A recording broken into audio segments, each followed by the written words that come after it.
All right, guys, let's talk about the Colt 1903 Pocket Hammerless, and most importantly, why I think even in this day and age, this is still not a fully irrelevant gun. Now, to be clear, when it comes to the 1903 and the 1908 Pocket Hammerless, I do think that the 1908 is probably the more viable of the two firearms, just because it is, of course, chambered in 380, whereas this one's chambered in 32 ACP. You can, of course, still get defensive rounds for it, like you can see here, but of course this is a pretty small bullet. This is I want to say 69 grain projectile on this guy, so not anything insane or incredible, but still can put in some work and certainly better than nothing. However, the real star of the show is the 1903 Pocket Hammerless in this case, and the reason why I think this thing is viable even in this day and age has to do primarily with the fact that, and this makes me kind of unfortunately sad about a lot of modern firearms,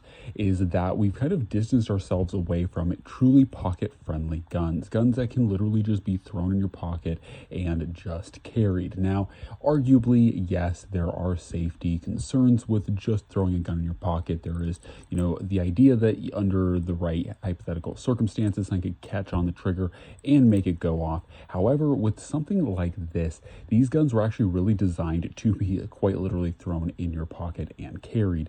And this is something that, like I said, a lot of modern firearms have gone away from. But let's talk about what makes this gun so pocket friendly and why you can pretty much just slip this in a pocket and carry it.